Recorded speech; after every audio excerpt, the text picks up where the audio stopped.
Today we're covering the 555 timer, one of the most useful little black chips ever made. It can generate pulses, delays, and oscillations with only a handful of external parts. The big idea for this episode is, the 555 is basically a threshold-driven switch. It watches a capacitor voltage and flips states at two internal reference points. That's the secret behind timing, pulse generation, and oscillation. Before the 555, a classic relaxation oscillator used a nonlinear device like a neon lamp.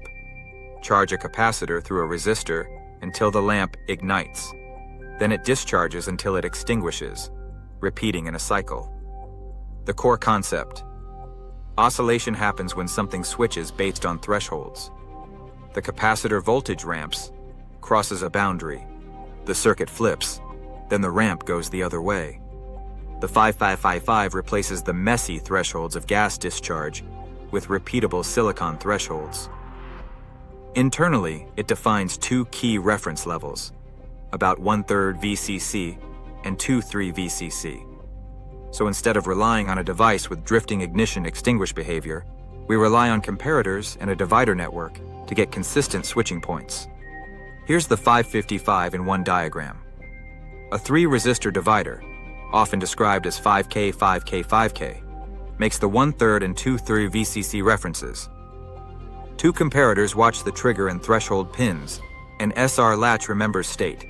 A discharge transistor can dump the capacitor to ground. An output buffer drives the output pin. Practical takeaway: the 555 is analog meets digital. The capacitor ramps are analog. The comparator plus latch behavior is digital. In Astable mode, the 555 repeatedly charges and discharges a capacitor between 1/3 and 2/3 VCC. When the capacitor rises past 2/3 VCC, the upper comparator resets the latch and turns on the discharge transistor. When it falls below 1/30 VCC, the lower comparator sets the latch and turns off the discharge transistor, and charging begins again. This is a beautiful fields plus RC plus switching mashup. Capacitor physics, but with clean state transitions. This slide is the math payoff for Astable mode. Charge time depends on R1 plus R2. Discharge time depends on R2.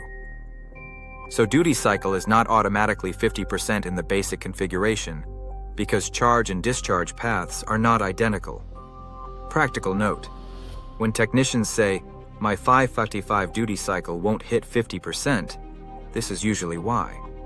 To force a 50% duty cycle, you make the charge and discharge current follow the same resistance path. One method shown here is using the output to drive the timing network, so charge and discharge see the same resistor. In that case, the timing becomes symmetrical, and the math collapses into a simpler expression. Monostable mode is the one-shot. The circuit sits stable until a trigger event starts a timed pulse. The capacitor charges from near 0V upward until it crosses 2/3 VCC, then the output returns to the stable state. Industrial translation: this is the simplest way to generate a fixed-width pulse from a button press or sensor edge. In monostable mode, the classic approximation is T1.1 KRXC. This is a great moment to reinforce RC intuition. You're not charging to 100% of VCC. You're charging until the capacitor hits 2/3 VCC, so it's a specific fraction of the exponential curve. Pin 5 gives access to the internal reference divider. By applying a control voltage, you can shift the thresholds up or down, which means you can do PWM or frequency modulation tricks by moving the 1/3 and 2/3 VCC boundaries. Practical tip: because pin 5 is sensitive, many circuits add a small capacitor to ground there to reduce noise coupling. Now the real-world bytes section. Latch-up. ICs can contain unintended parasitic structures that act like a silicon SCR. If triggered, they can create a low-impedance path between VDD and VSS, essentially a self-sustaining short, and can destroy the chip if current isn't limited. The slide sequence is worth reading like a crime scene. A transient drives an input above VDD or below VSS. Current injects into the substrate. Parasitic transistors turn on feedback locks the structure on. Latch-up short circuit. This is why it worked on the bench, doesn't guarantee it survives in the plant. Mitigation is practical and very control systems friendly. Star point grounding to keep motor currents from disturbing logic reference.